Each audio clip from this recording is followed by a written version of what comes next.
Well, welcome to the First Church Podcast. I am here with Pastor Brydon Glass from SPAN Ministries. I'm really glad that he is with us today. What we hope to do here in this podcast and upcoming podcasts are basically to begin a series of honest conversations with one another about different hot topic issues or hot button issues, however you want to say it. Pastor Brydon is a black pastor. You can't see him on the podcast, but if you're watching on YouTube, you can.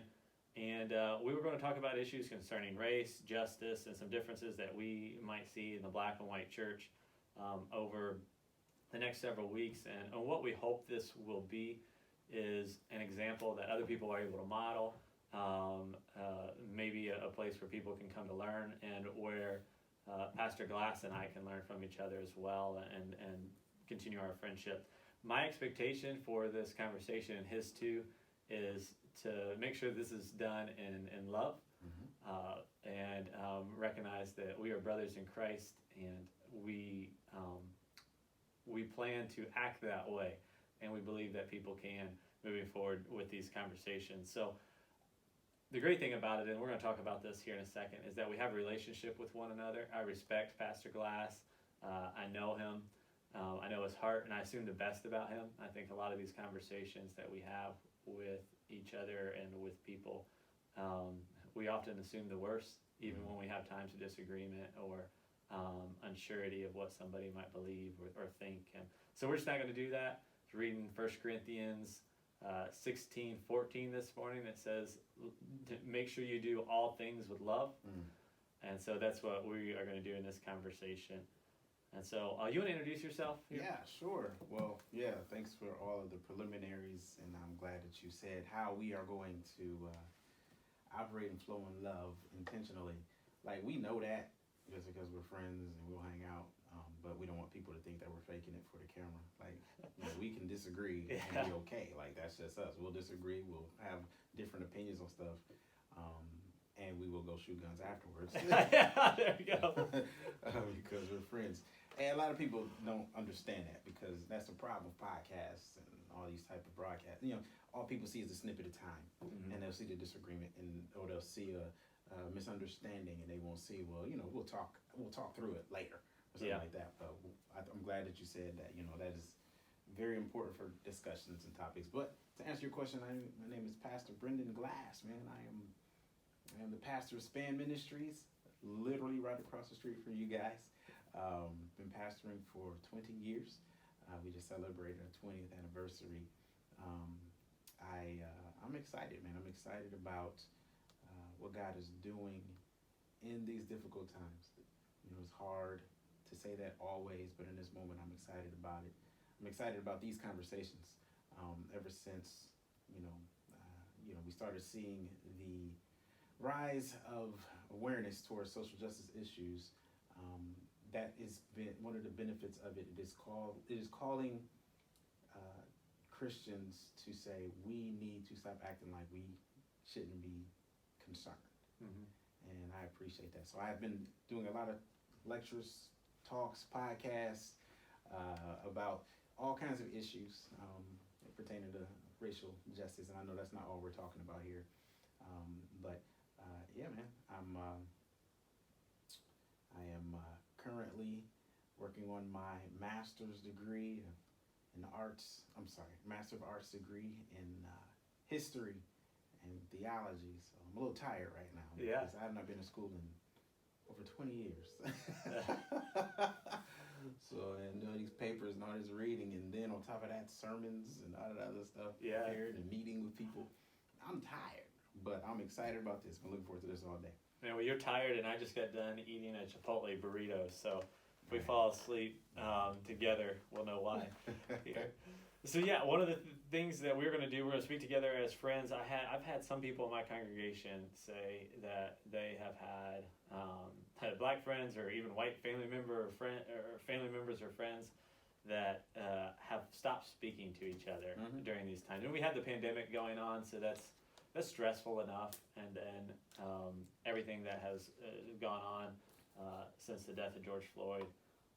has kind of exasperated things. And I've had people ask, like, Josh, how do you have conversations with people? Like, what about some of these relationships that seem to be falling apart? Like, what do I do? What do I say?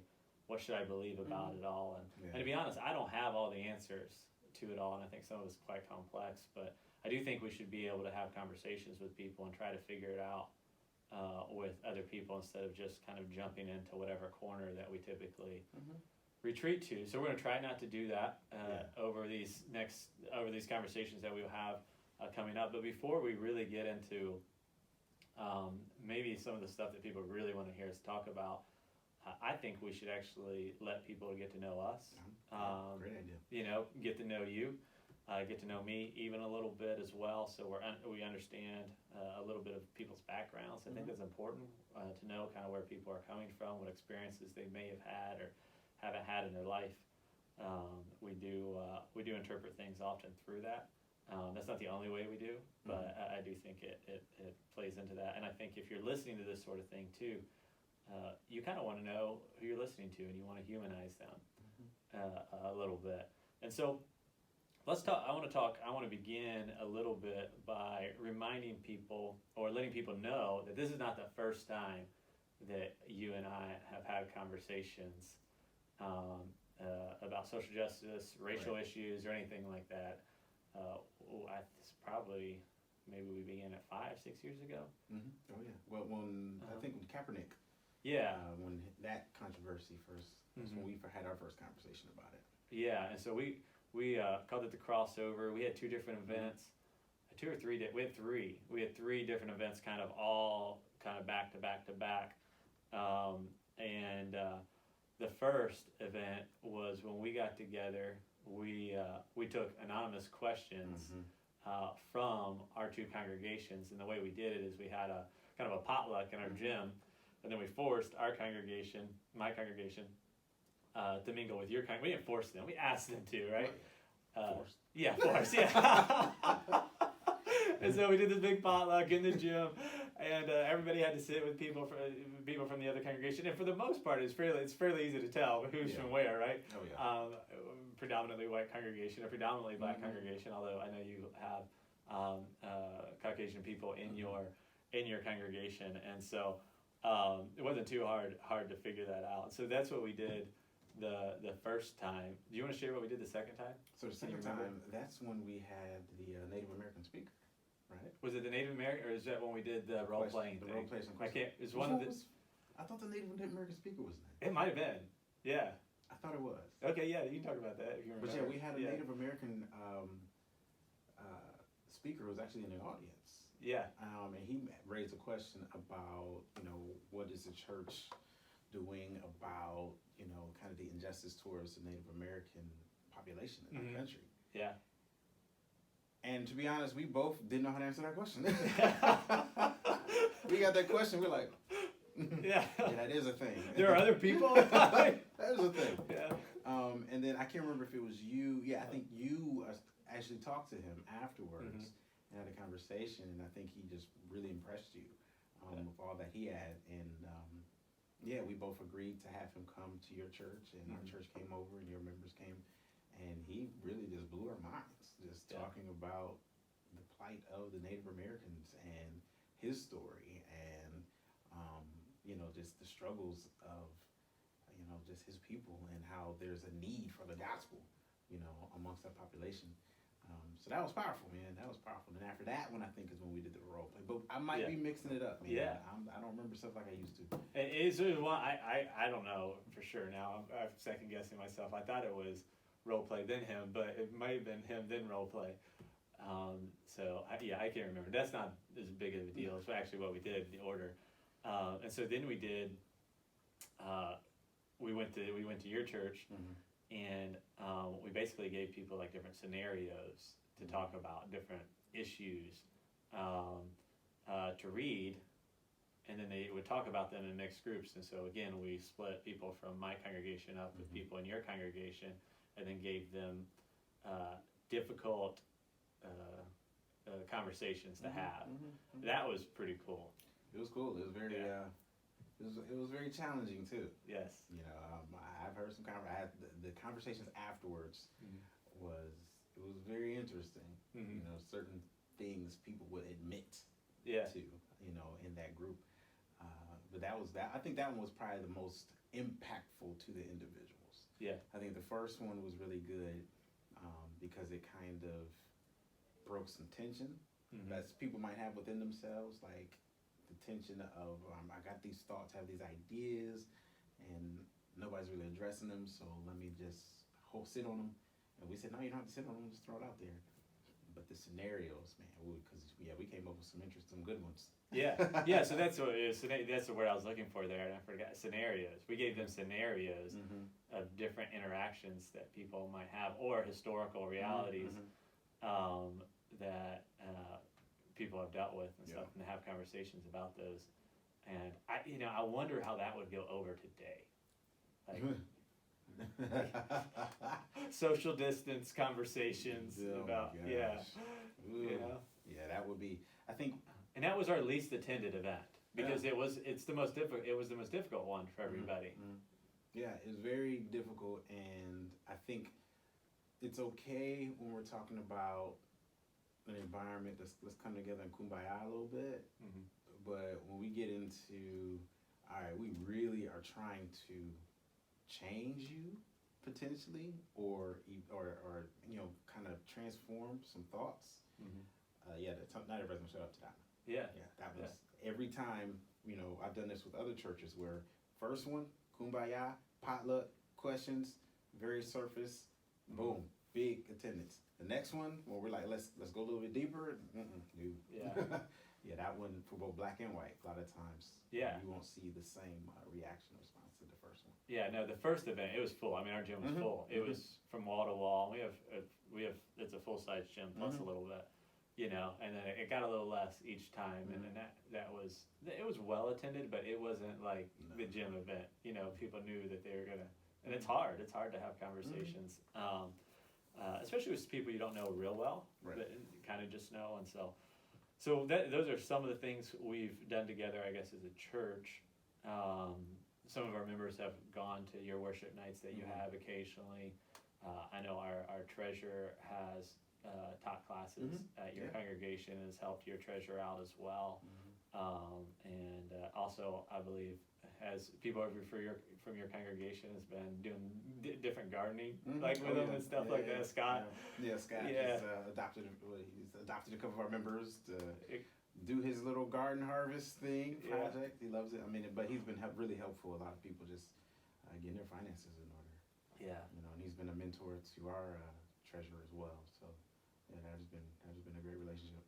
So, and then our relationship, you know, I've been here for going on 7 years now, and so I probably met you just after 7 years ago. Wow. And you've been very welcome. You were here obviously before I got here, very welcoming and friendly, and I appreciate your relationship. And we've been able to hang out a number of times. Last week we went trap shooting, so that was fun. That was great. Yeah. I was wanted to do the pool thingy, and I was terrible, but it was still fun. Well, you got better. You know, never done it before, and so that was a lot of fun. We've gone out back here at the church and shot my bow. I'm not really sure we're supposed to do that here, but whatever. And so, you know, that's a little bit of our relationship. And we've been able to have conversations before. Unfortunately, too, back in June, we actually had a conversation that was supposed to be recorded. But it got lost. Right when you was going on vacation, too. Yes, it was right when we were going on vacation. we were having a discussion right after everything happened with George Floyd, and it was supposed to be recorded, and it just the chaos from everything. Something happened where it didn't record, and was really disappointed. And I left the next day for vacation, and Doug called me and said, "Hey, we lost it all." And so there's just that was disappointing. But this isn't our first time dealing with these issues or just having conversations with one another. And your associate Coran and his family have been over to my house, and we've had dinner together. He is a wonderful man and human being. And so I just love him, and so thankful for those conversations, and our relationship. And I want to want to let other people get to know you a little bit better. If people from my congregation are listening to this, or just generally people are listening to this, I feel like it's helpful to, like I said, know where you're coming from, or a little bit about your background. And I don't know some of this is that as well as I would like. So, where are you from? I am originally from a city called Cleveland. The suburbs, actually, more specifically, Cleveland Heights. So yeah, I was raised there and lived in that house my entire life until I went off to college, Kent State University. So I was, I was the son of parents who, they were kind of my mom's first generation college graduate. They were first to kind of move out and venture out to the suburbs of all their siblings. It was a good upbringing, very diverse upbringing. Cleveland Heights was at one point in time considered one of the most diverse cities in America. Okay. So that kind of gives me the ability to have friends like Josh Dieter,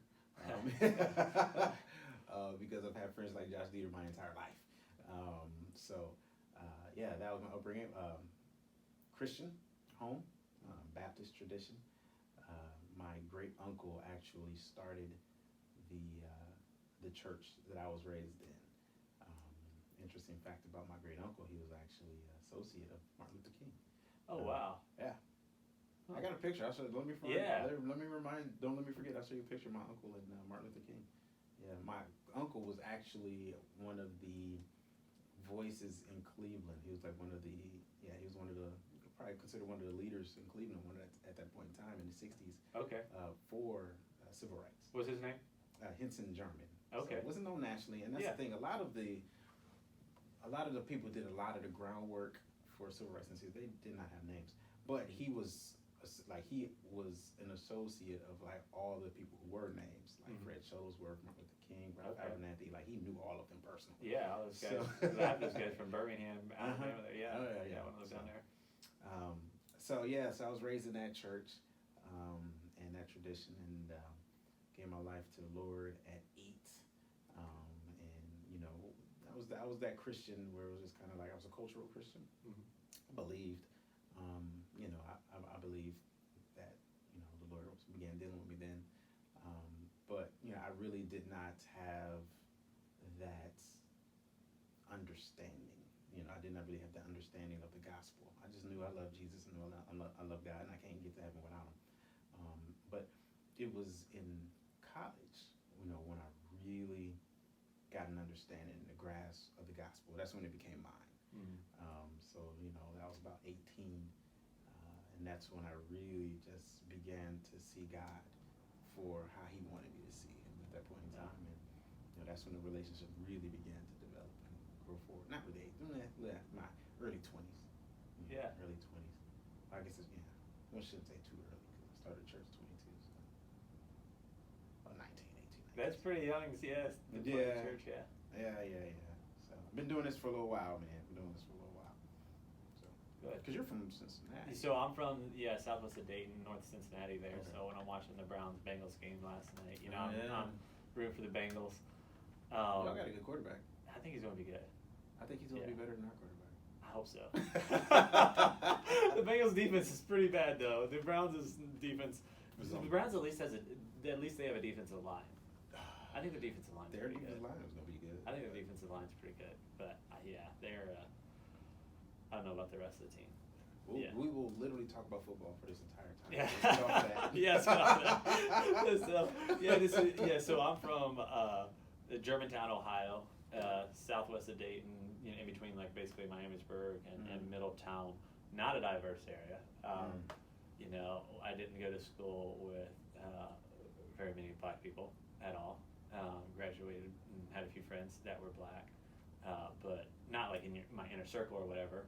I didn't push them out because they were black or whatever. Just there weren't very many black people, and so grew up kind of Germantown would be, I would consider it probably like white working class, middle income, suburbish, but more kind of rural setting, and so that's kind of the context of how I grew up. So I really didn't have a ton of interaction with African Americans or black people until I went off to college, and even then, not a ton. I just happened to be a defensive back in college playing football, and so a lot of our receivers and defensive backs, they were black. What college again? Anderson University. It's a small Christian liberal arts school, and so started to have a few conversations there and get to know people a little bit better there, but that was about as much exposure as I had growing up. And so there are a lot of relationships that I haven't had that maybe you've had and or don't have because of how I grew up or whatever.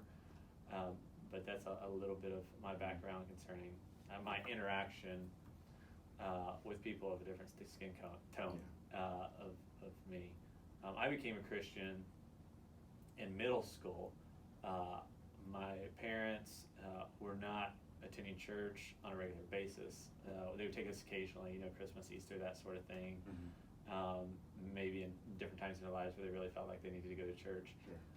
So I started attending the youth group down the road from my house, invited by my cousin who actually lived a town over, but this church was, I walked to a church, that's how close it was. He invited me to this church and just really enjoyed the student ministry there and came to know Christ and felt a call into ministry into high school. Wow. My parents during that time too started to attend church with me and were baptized soon after I was baptized and all those sorts of things. And so I made my decisions kind of in high school going into the college based on my decision to go into ministry. And so I went to Anderson University, got a degree in Bible and religion there, and then moved to Birmingham, Alabama to be a youth minister and work on my master's when I was in Birmingham. And so you've got to be tired trying to preach every week and work on your master's, man. I didn't have to do that. I was a youth minister, and so it was just different. It was a lot of work, but it was different. I didn't have a family, and I wasn't married most of the time during that too. Yeah, we pray daily to see if this is what God really wants me to do. But so far so good. Yeah, be all right. Talk about your call to ministry and SPAN. So yeah, man. So I told myself a very long time ago, God, whatever you want to do in my life, it's fine as long as it's not pastoring. Like that was me my entire life. I used to look at pastors and be like, oh my gosh, how could you just every week stand up and do a speech? It sounded so boring and so uninteresting. Not what I wanted to do. But what happened was, like I said, I really gave my life, rededicated myself to Christ in my late teens, and at Kent State University was where I was going. What really drew me into the gospel was a small group that my friend Ben Piper started. It was a small group Bible study, and we're college students, and it was just so life-changing, dynamic. And to me, that's what Christianity was. Like, people coming together in community and love, supporting each other, loving each other. And I went back to Kent, and I was like, we don't have nothing like that here. So I started a Bible study, me and my roommate. It was me and my roommate, and it just kind of grew. It just grew and grew and grew. And at the same time, I was not a musician by any stretch of imagination, but I knew how to play a couple songs on the piano. And this girl came up to me and she's like, ooh, I'm starting a choir. You want to start a choir with me? And I said, sure. And I don't play piano, but okay. And she's like, oh, don't worry about it. I know you're trying to learn and all this other stuff. So you just come on board. My cousin will be playing. You can learn from him, all this other stuff. So I get to this first rehearsal and I'm the only musician there. And she says to me, you can do all things through Christ. You're going to be the musician. So long story short, we start this choir that, the Lord actually did multiply my gifts in a small time period. And, so my freshman year, that choir grew. And it's called Voices of Testimony. And by the time I graduated, that choir had like 70 members, had full band. And I was the leader. We were going on tours across the country. That's cool. Yeah, man, I was the leader. But it was there in that choir where God was showing me who I was. Like, I was literally a pseudo pastor in this respect. Like, I was dealing with people's life problems and issues, and I was praying for people constantly, just being in charge of this choir. And the same thing with the Bible study. The Bible study started off just being my roommate. By the time I graduated, it had always would have between 50 and 60 people coming. And that was where kind of God showed me I kind of have a gift of teaching, and God has given me the ability to effectively speak His word. So that's when I realized, okay, God, you're doing something. You're doing something in all of this. And I began to just really seek Him, because my goal in life was to go into federal law enforcement. Okay. That's what I was in school for. I was trying to be in the FBI. All right. I wanted a badge and a gun. That's it. So that'll be fun when we get to talking maybe about policing here in a little while. Yeah, not today. I'm a very balanced guy. Yeah. I'm pretty balanced with that whole position. Yeah. So yeah, that was me. I was going to school for that, and then I just really felt the Lord challenge me. I said, Lord, make it clear, make it very clear if you do not want me, because I know I couldn't do both. Make it clear if you want me to go into ministry, full-time ministry, because at this point in time, I'm doing ministry since freshman year in college. I'm in my end of my junior year. So, God began to deal with me summer going into my senior year. And, He made it very clear in a few ways that, you're definitely going to pastor, you're going to start a church. Stuff that was so exciting that it thrust me into a depression. Yeah. And the reason I was depressed is because, for me, I was assured ever since I was 12 years old, I just knew what I wanted to do in my life. Mm-hmm. Knew it. I did not want to do anything else except for being law enforcement. That's the only thing. Wow. I was not going to be the person that changed majors. Like, that was my first love. Yeah. Going into law enforcement. I love police shows. I love police cars. I love police uniforms. I loved it all. I was going to be somebody's law enforcement official. And, the only reason I was thinking about federal law enforcement is because, it required more. It required more education or all this stuff. And I always had a passion for education. So doing this was literally laying my life on the altar. Mm-hmm. At my late teens, it was laying my life on the altar, and with the help of some very good mentors and some good counsel, I was able to do that. It was a struggle. It was a very struggle, a big, great struggle. Like, for me, when it comes to going into ministry, there's a track that's kind of proven effective as to how to do it, and there's models for it. And then there's the way I did it, which is what I tell people: do not do ministry. Yeah. Like, no, don't do it this particular way. It was straight, close your eyes, walk on faith, and just trust that God's gonna catch you. And thus far, He has.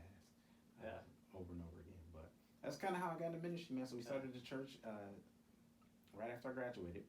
SPAN Ministries was started. SPAN is an acronym for Shepherd's Pastor for All Nations. And we started on Kent's campus. And it was just a few of us. And we officially in June 2000 is when we started it. Just me and my wife and a couple of people who were supporters, a couple of friends who still with me to this day.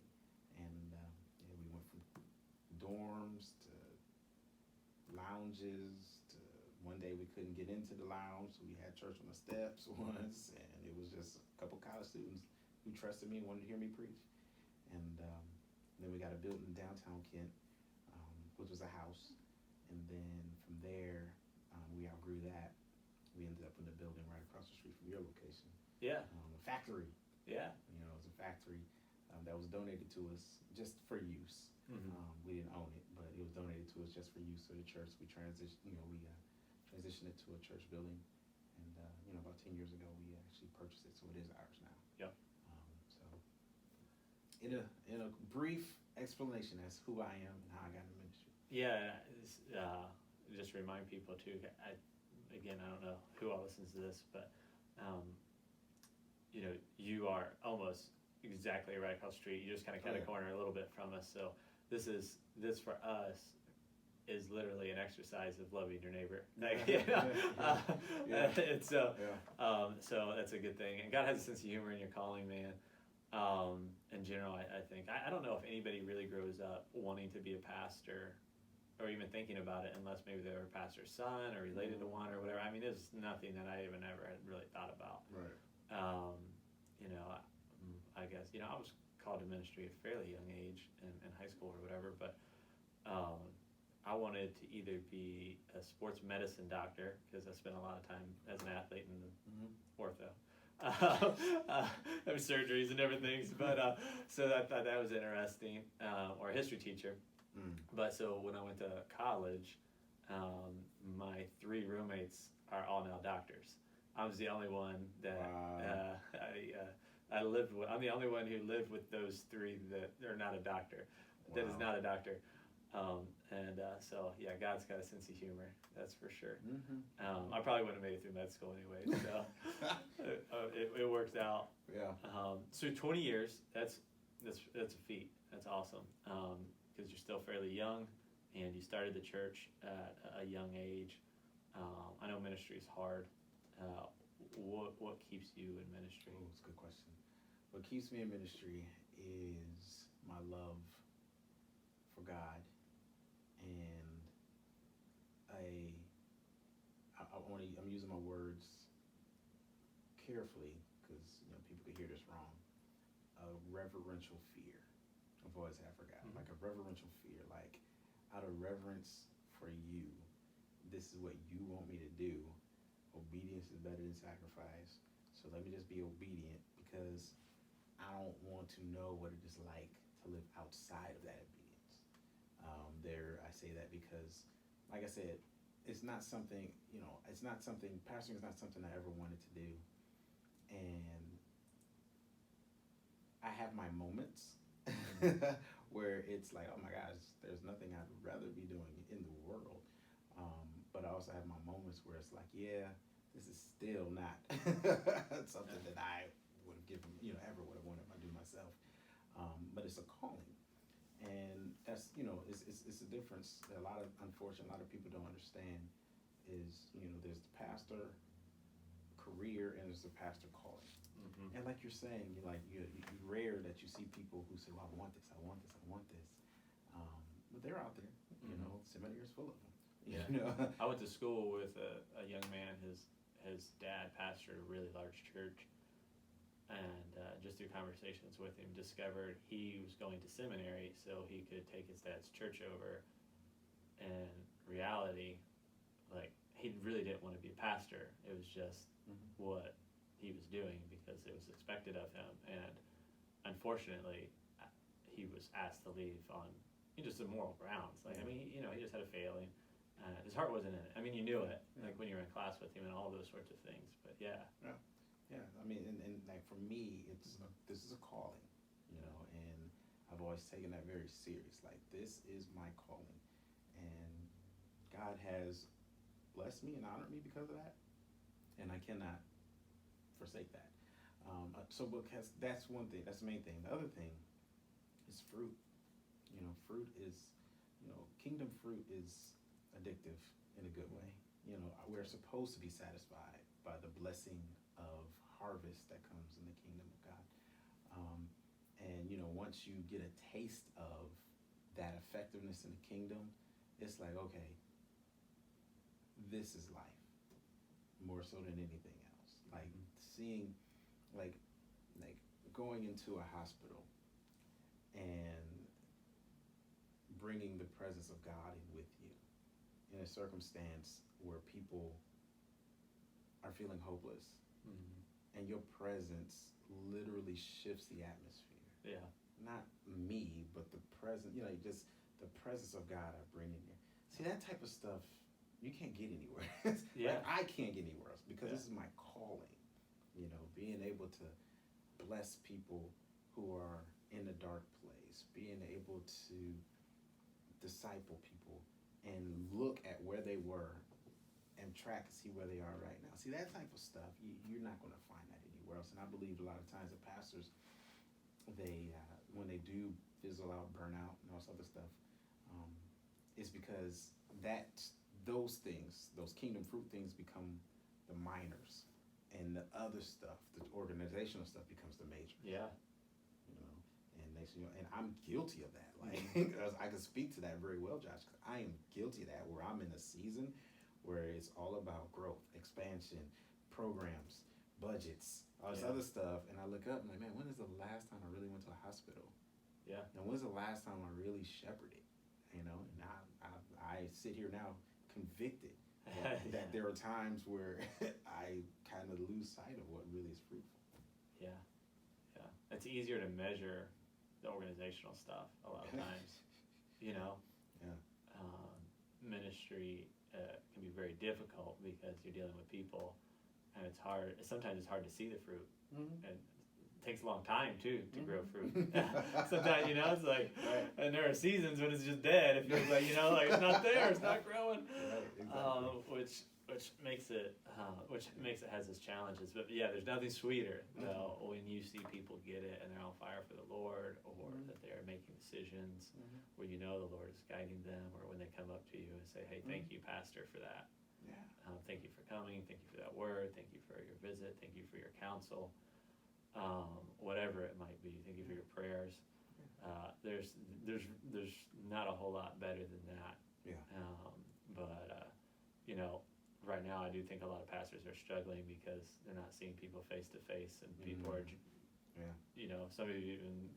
some pastors, encouragers aren't very encouraging anymore right now just because they're discouraged. Yeah.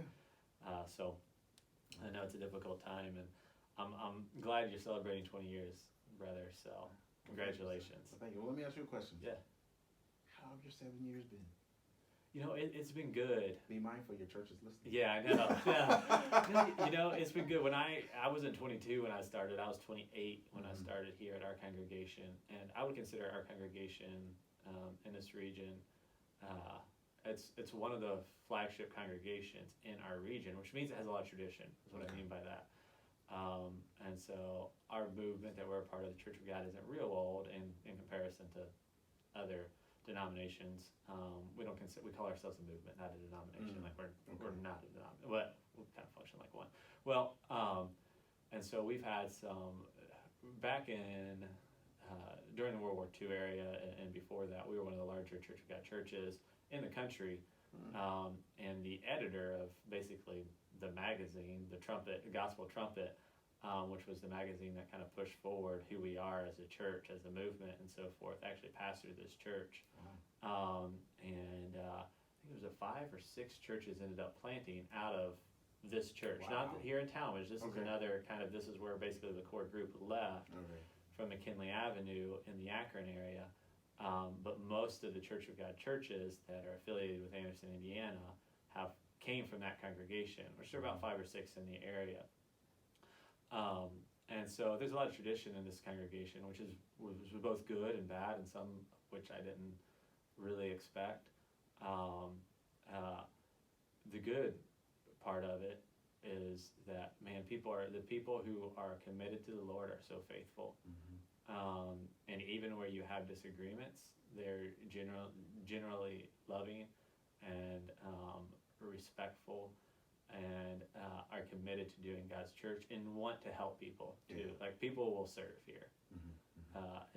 If there's a need, it might be financial or maybe just physical, food, whatever. Like, people will step up and they'll do it.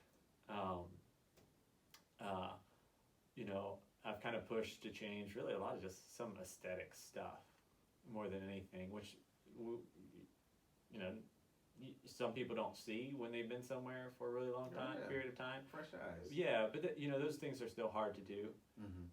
Sometimes we're more contemporary than we used to be in worship and all those sorts of things, and some of that's me, and some of that's just where some of the people in our congregation wanted to go. But you run it. I ran into some a little bit of pushback with some of that. Longing to sing primarily hymns and all those sorts of things, which personally, I like hymns. Like, I could go to church that sang all hymns and be fine, or a church that's all contemporary, as long as I know that the Spirit of God is there. And generally, that's where people have been. But navigating that has been difficult. And the reason navigating that has been a little bit difficult is because I was young and I didn't understand we all, to a certain extent, whether you're young or old, have some of the same insecurities, have some of the same fears, some of the same doubts that others have. I mean, I generally believe that those who are older and have been in Christ longer are more mature. But it doesn't mean that they aren't dealing with some of the fears, doubts, worries, and so forth as those who are younger aren't. And my part of me, in my immaturity when I first got here, was that like, all right, older people, like you just need to get on the bandwagon. Like we need to move forward because souls need to be saved. And just basically, get on the program. And I do feel like on the front end that I neglected to get to know some of our seniors as well as I should, and care for some of their spiritual needs as much as I should. So these 7 years overall have been very good because they've been humbling. I hope I haven't lost some of the zeal I had early on, while at the same time, hopefully, I've learned how to love people better. I'm a big proponent of the church. Churches are messed up because they're full of people, but God loves his church. Christ died for the church. The church is the bride of Christ. So, I generally, like when I see people criticizing the church, whether it's yours, mine, the church at large, right? I don't try to get defensive because we have our problems. But I don't like throwing the church under the bus unless it's a really legitimate thing. Rather, I think our general posture should be to the church of having the same type of love that God has for the church. And so I hope I've grown in that. Like over the past 7 years, the people here have treated me really well and been, as I reflect on some of the things I share with you, I feel like the people have been very patient with me. So I am grateful for that. I'm grown, I've grown, I'm still growing. I think our people are generally growing with me as well. And so, man, it's been good. Our family's well taken care of. We feel loved. People treat my wife with respect. They care for our kids, and as a like you can't ask for more than that. Like, Exactly. if you have that, because you hear horror stories, like as a pastor, some other pastors will talk about how their wives or their kids or whatever are treated, and I don't have those horror stories. Yeah, that's a blessing. Man.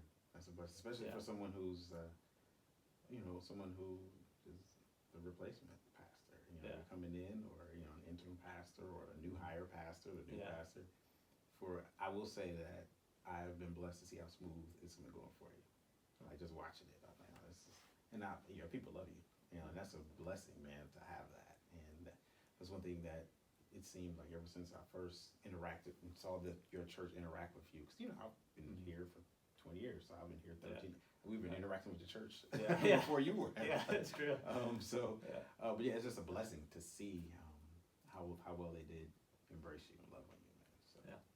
And they have, and I'm so grateful for that. And so it's been blessing. I still enjoy and love being a pastor and love this church and want to stay that way, right? Yeah, man. And so keep looking to Christ there, because I remind myself, man, Christ loves his church. So we're called to love the church. Yes, sir. What about, so I want to get to your family. We'll get to our families last. It probably should have been first, but we'll get to them last since we're on ministry. Our families are part of our ministries. I got to be careful there. But let me know, who are some of your mentors in ministry? So that's a good question. So the first person that really changed my life for Christ is actually one of my best friends. His name is Ben Piper. He was that Christian, and he was that guy in high school that was living for the Lord, even though nobody else, we were all high school teenagers. We just want to have girls and party and kick it and play video games. And and the thing is, but he loved Christ, but he wasn't like, for lack of better terms, obnoxious with it. Like he was like the first time that I saw like a Christian that was 15 that was it was just so sweet and genuine and sincere. It was like, man, I have a relationship with God. It wasn't like walking around calling people sinners, just annoying, and oh my gosh, throwing it. So that kind of attracted, because I was raised in the church, and it would like challenge me. It's like, wait a minute, you raised in the church, why aren't you on that level? So I always kind of, me and him, we at first, he didn't like me. He admits that. I was like, yeah, I didn't like you at first. Yeah. But over time, just as the Lord put it, we kind of gravitated towards each other. Me and a bunch of friends, and yeah, he was cold with it. He loved the Lord.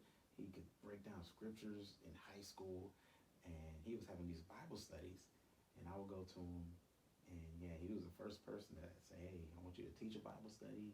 And I'm like, this is when I was in college. I'm like, you sure? And he's like, yeah. And I loved it. And he was just like my first mentor. I call him my Obi-Wan Kenobi. Yeah. He was the one that kind of found me, discipled me, built me up. He's my same age, which is amazing. In college, God put some amazing people in my path as well. I got very connected with Campus Crusade for Christ. I was teaching a Bible study my freshman year, like I said, and one of my guys in my dorm, was a white guy. He came over and he loved the Bible study, so he told his discipler, who was the director of the Campus Crusade for Christ at Kent State University, and so he was like, "Well, I want to meet him because obviously, students run the Bible study. Yeah. You're going to it. I was concerned." So I met him. His name is Dave Smith. Great guy, and he immediately just said, "You know what?" He started discipling me, and he just really started teaching me what Christian manhood looks like what a godly man looks like, and how do we operate. And I would go to him with my problems. This is how you're going to respond to them. And he did that, and that's what created my relationship with Campus Crusade for Christ. And then, my most impactful mentor met me my senior year in college. He was coming to speak at Campus Crusade for Christ, and I was a part of Campus Crusade for Christ at that time. And someone was like, "You got to meet him." Now, the crazy thing, I was going to the church where he's an associate pastor, but we never met personally. So I was going to the House of the Lord in Akron, and his name was Pastor Butts, and he met me, and he asked me one question. He was like, "Well, you're about to graduate. You're a senior. What are you going to do?" I said, "I used to know, but I don't know. God's calling me to go into ministry, and I don't know." And he immediately gave me his business card. He said, "Call me. We need to meet," which was like such relief, because I always wanted to connect with the leadership of my church. I just didn't know how. It was a huge mega church. So, and he came in. He took me in. He just basically adopted me as a spiritual son. And he was my most amazing mentor. Even though he was never a senior pastor, but he's known all over the city of Akron. Yeah. Pastor Butts. But unfortunately, and he still breaks my heart. He passed away about 2 years ago. Okay. But yeah, you go to any Christian circle in Akron, and everybody knows Pastor Butts. But at the time, Pastor Butts was uniquely handing me over to his pastor, who was my pastor too, which is Bishop Johnson at the House of the Lord. And Bishop Johnson is just, he is literally worth more than his weight in gold. His knowledge, his wisdom, his compassion for pastors, nothing like it. So yeah, God has given me a progression of mentors, and like right now, Bishop Johnson, like I just went through something real hard and heavy. I was calling him every day, and this man is internationally known. This man has pastors all over the country that call him daily for counsel, for wisdom, and he always makes time for me. So I'm loyal to that man, who is, I consider my spiritual father, my mentor, Bishop Johnson, right now. That's cool. That's cool, man. I think it's important for people to know about that. Let's take the last few minutes here and just talk a little bit about our families. Tell me about your family. Sure. So I got married the same year I started the church, so we just celebrated 20 years of marriage too, in June. My beautiful wife, Yvonne, she is, we met in Kent. She was a part of the choir that I started, and that's how we met and started dating. And once I graduated, I proposed. And she is from Medina, and He is currently the director of the counseling department at Ashland University. So her formal title is Dr. Yvonne Glass, PhD. Yeah. You call her that at home? So you call her at home? Sometimes I call her Dr. Glass. We have 4 amazing, beautiful children, man. My son BJ is 17. He's a senior. He's about to go to college next year, which is hard to believe because I still see that young man that I used to coach his flag football team at 5 years old. Like, I still see it. Like, sometimes I feel like it was just last year. So yeah, he's a great kid. Naomi, she's in the 10th grade. I'm all at Green High School. I couldn't ask for a better daughter because I have 1 boy, 3 girls. Couldn't ask for a better older sister. You know what I mean? She's just setting an amazing example of this is what it looks like to be a young godly woman. This is what it looks like to be smart. This is what it looks like how you're supposed to carry yourself. Don't make yourself about boys and stuff like that. So she's 15. Love that girl. That girl's my heart. Alexis is my 10-year-old. Alexis is the typical middle child, kinda, where it's like the tension cannot not be on me. Okay. For too long, or I'm gonna bring it back. So y'all can enjoy some attention, but I'm about to bring this attention back to me really quick. Yeah. So whoever's talking right now, enjoy it. I'm about to interject real soon. And of course, Analia, my baby, she just turned 7, and that girl is my heart. I love that girl to death. So yeah, 4 kids, started real soon after, and that's another big part of my life, man. Yeah. This big old family I got. So That's cool. that's me, man. Yeah, I assume you learning a lot from your wife too. Her being a counselor, I know that's probably helpful. Oh yeah. Like she has counseled people through me. She has given me she's the smartest. There's 2 smartest people on the planet to me are my mom and my wife. Yeah. This girl is so smart. Like she just doesn't forget anything. Her intelligence level. So I can ask her anything about counseling related, psychology related, and even just people related. And she'll just start rattling off facts and numbers and information, and I'm just like, man, you're smart. But yeah, that definitely helps. So, and we've always had a strong counseling ministry at our church, and she's mentored a lot of our counselors and helped them get their independent licenses and stuff like that. So, she is actually a huge asset, in the field of counseling. So I'm excited. She's only had this job at Ashland. This is her 3rd year, and I'm just excited where it's going to take her. Like, she's just getting started, and I'm really excited where it's taking her. That's cool. I remember when she was finishing up with some of that and got her job at Ashland there, and I was excited for her and for you. I know it changed your guys' schedule a little bit, all the fun stuff. Changes your life. Yeah. When your wife begins to do some of that. Emily has been a stay-at-home mom. My wife, up until just about now, she's got a long-term sub position, and so our schedules have just completely changed. Which has been good, but pull more weight, brother. Yeah, you do. I'm helping get the kids off to school now and stuff. But it was awesome this morning. I was playing soccer with my son before, all my kids, while we were waiting on the school bus. And so I would have never gotten that opportunity otherwise. But it does. It changes your schedule. And you have to figure out, how do I get this work done now? So you have to rearrange things and the way your life works. And so that's what she's an educator? So she's hoping to be. Actually, this is just kind of a blessing. She is going to school right now to get her master's degree in what was essentially special education. Oh wow! From Kent State. Okay. And she doesn't have a teacher's license or degree, so she had decided to go do that. After subbing over the past several years, she thought she wanted to teach Spanish, but she had a Spanish degree, so she thought that's what she wanted to teach. But after subbing and stuff, she realized I like working in special education, so she applied to go to school for that at Kent State. She started that at the end of or the beginning of the summer, and during COVID and all of that, well, a position opened up at Tallmadge Elementary for a fill-in, like a full-time fill-in. You're supposed to be certified, right? Like for that position. And my wife has subbed as an aide, she's subbed in those classes, all those sorts of things. Well, they gave her the full-time sub position without the certification.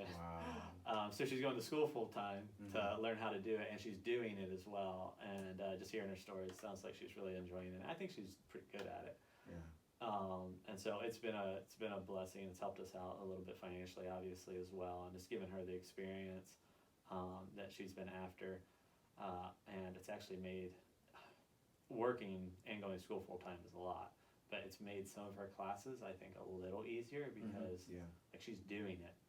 And some of her assignments, you're supposed to meet with this kid or that kid. Like, you can't meet with anybody, right? You're not allowed to meet with anybody. But she's doing it, and so it's like she can do the work.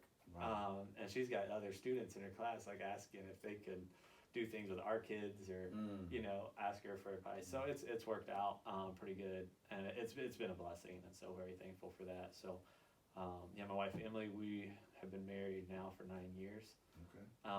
Met her in Birmingham, Alabama when I was down there. That's where she's from. Now, she wasn't going to the same school as you, was she? No, she wasn't. So she's part of a sister church of ours down there. We met through mutual friends, and then hung out at church camp and stuff like that we were working.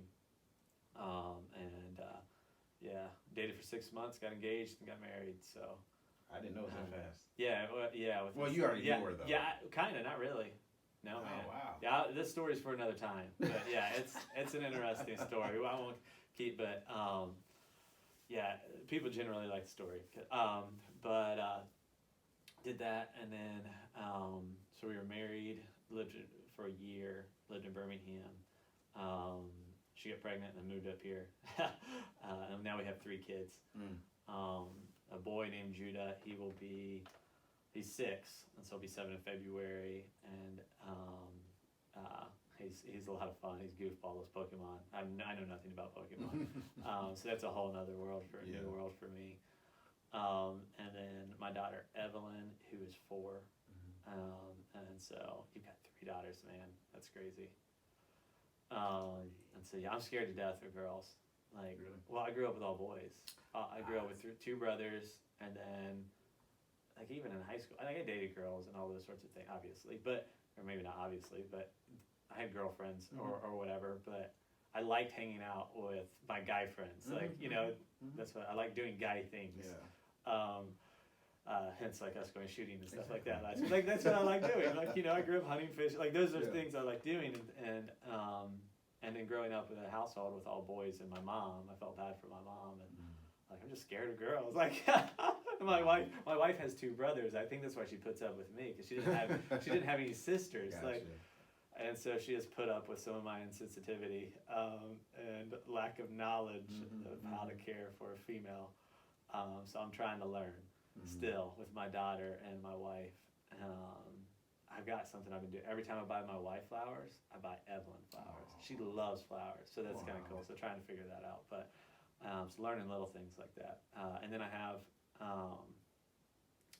another little boy named JT, and he is 2. He's about to be 3 here in October. So, and he's a lot of fun, and it's goofball.